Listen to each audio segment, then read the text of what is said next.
सर्व कर्मचारी संघ हरियाणा और आशा वर्कर यूनियन के कर्मचारियों ने जिला के सीटू मजदूर यूनियन के कार्यकर्ताओं के साथ मिलकर सरकार विरोधी नारे लगाते हुए सड़कों पर उतरे और प्रदर्शन करते हुए पानीपत के लघु सचिवालय में ज्ञापन देने पहुंचे। लघु सचिवालय के सामने विभिन्न नेताओं ने कर्मचारियों और मजदूरों को संबोधित करते हुए कहा, राज्य और केंद्र सरकार जहां मजदूर और कर्मचारी विरोधी है, वहीं किसानों पर भी 3 काले कृषि कानून थोपकर लोकतंत्र विरोधी रवैया अपना रही है।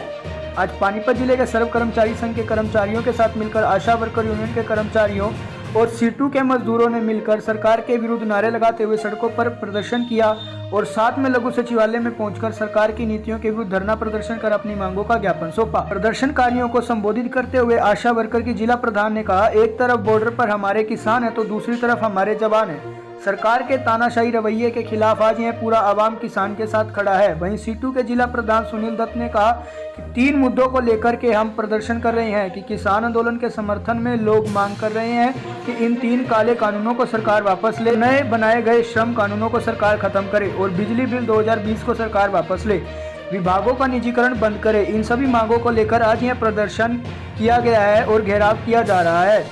वही सर्व कर्मचारी संघ के राज्य प्रधान तिलक राम मलिक ने कहा कि आज पूरे प्रदेश में कर्मचारी और मजदूर विरोधी नीतियों को लेकर और किसान के समर्थन में सभी जिला मुख्यालय घेराव करते हुए एकजुटता का प्रदर्शन किया गया है, ताकि इस गूंगी बहरी सरकार का जो किसान विरोधी 3 कृषि कानूनों को वापस कर तारीख पर तारीख दे रही है, उसे उपायुक्त के माध्यम से मुख्यमंत्री को ज्ञापन देकर जगाया जा सके।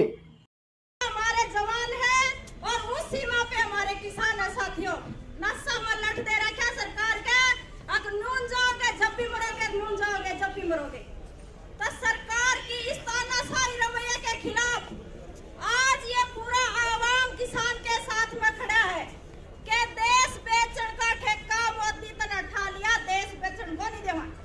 देश बेचन में क्या छोड़ा है? रेल बेच दी, जहाज बेच दिए, रोडवेज बेच दी, या धरती बची थी। अब इस पाम कर खा ले थे, गरीब मरसा का गुजारा था। अगर 2 रुपये का नाच लेकर गरीब आदमी की रोटी खा ले। पर इस सरकार ने अडानी और अंबानी को लाकर यह साबित कर दिया कि ये थर पर उगाओगे और अपने गोदाम में जो भरेंगे वो थर तक खुआओगे। साथियों, आपने भी मेरा है इस बात का कि BSNL जब एक फोन आए, BSNL के साथ में इन्होंने प्राइवेट कंपनियों को खड़ा कर दिया था। आज BSNL का नाम नहीं छोड़ा। इसी तरीके से ये प्राइवेट मंडी और सरकारी मंडियां जो खड़ी कर रहे हैं, उसके आवेज में सरकारियां न छोड़ेंगे नहीं। फिर क्या की बाट देखेंगे कि डिपो पर राशन ना होगा। अपनी सारी लड़ाई खत्म करने की योजना है। साथियों, हम ये चाहते हैं कि सरकार इन 3 काले कानूनों को रद्द करे, निजीकरण की जो नीतियां हैं उनको वापस ले और जो जनता का भाईचारा है उसको बना रहने दे, आपस में ना भिड़वाए। जाटों को गैर जाटों से, सिखों को ईसाइयों से और मुसलमानों को हिंदुओं से, या इब नफरत सरकार सबने देख लिया कि थारी लड़ाने की नीति है और इसका हम पूरा विरोध करते हैं कि सरकार इस तरीके की नीतियों से बाज जाए। तिलक राम मलिक, सर्व कर्मचारी संघ हरियाणा वाइस प्रेसिडेंट। आज पूरे प्रदेश में कर्मचारी और मजदूर विरोधी नीतियों को लेकर के और किसान आंदोलन के समर्थन में हमने तमाम उपायुक्त कार्यालयों के घेराव का निर्णय लिया था और एकजुटता प्रकट करते हुए ये जो किसान आंदोलन इतनी कड़ाके की सर्दी के अंदर चल रहा है दिल्ली में, और ये जो गूंगी और बहरी सरकार है, बात पे बात और तारीख पे तारीख दे रही है किसानों को, और वहाँ मौतें हो रही हैं और संवेदनशीलता के प्रति माड़े से भी संवेदन नहीं है, असंवेदनशीलता दिखाई जा रही है।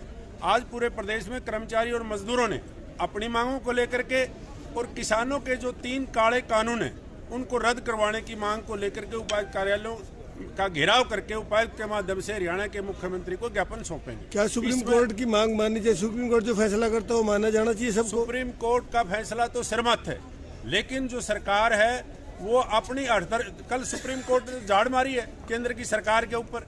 ये कहा कि इनका मौलिक अधिकार है और इनको आंदोलन करने का हक है, लेकिन जो देश की सरकार है वो तारीख पर तारीख दे रही है और सुलझाना नहीं चाहती, इनको आपस में लड़ाना चाहती है। संकेत है सीधा चीफ जस्टिस का।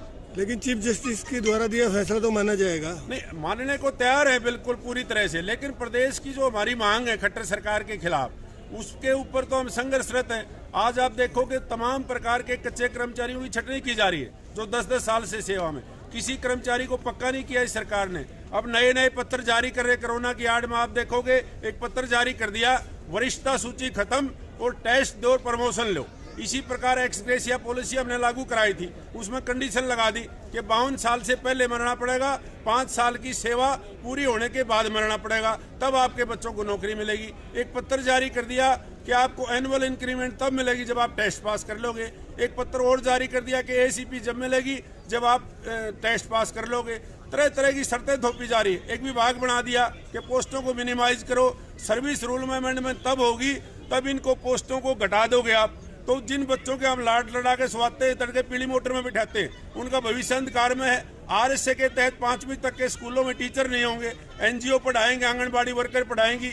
आरएसए लागू कर दिया, अपना कॉलेज होगा, अपना सर्टिफिकेट होगा। इन सब कुनीतियों के लिए हम बाकायदा सरकार का विरोध करेंगे और आम जनता में 6 जनवरी से लेकर के 20 जनवरी तक हम भारत जागरण में शामिल रहेंगे, लोगों के बीच में जाएंगे। ये आज पूरे हरियाणा के अंदर C2 मजदूरों का संगठन है और सर्व कर्मचारी संघ हरियाणा का कर्मचारियों का सबसे बड़ा संगठन है। उसके संयुक्त आह्वान पर 3 मुद्दों को लेकर ये जो मुख्य रूप से प्रदर्शन हो रहे हैं, एक तो किसान आंदोलन के समर्थन में पूरे हरियाणा के अंदर हजारों हजार मजदूर कर्मचारी घेराव कर रहे हैं और ये मांग कर रहे हैं कि किसानों के खिलाफ बनाए गए काले कानून वापस लो।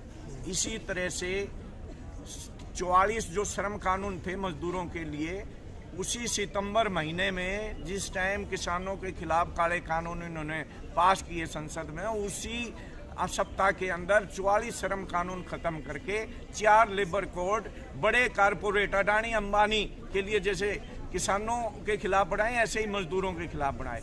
सारे सरकारी विभाग भेज दिए और बिजली बिल 2020 इन सब को रद्द करवाने के लिए ये आज घेराव और जो रोजगार बचाने के लिए और खेती बचाने के लिए, क्योंकि ये सब तबाह करने की तैयारी है, इसी को लेके मजदूरों और कर्मचारियों का ये बड़ा प्रदर्शन है। आज ये लगातार प्रदर्शन आप कर रहे हैं काफी दिनों से, इसका असर क्या हुआ सरकार में? इसका असर जो हिटलरशाही होती है, क्योंकि जो जनता ने चुना जिन प्रतिनिधियों का, देश के प्रधानमंत्री को बहुमत से चुना, नरेंद्र मोदी चुना गया, फिर हरियाणा में खट्टर चुना गया, इनके अंदर तानाशाही आ गई। जनता को भूलगी, जनता के मुद्दों को भूलगी और ये बड़े बड़े चंदे जो अपने चुनाव में अडानी और अंबानी को बिक चुके हैं, ये उनके प्रधानमंत्री हो गए, जनता के नहीं। इसलिए जनता ने अंधी और गूंगी बहरी सरकार को सुनाने के लिए, कान खोलने के लिए ये किया है।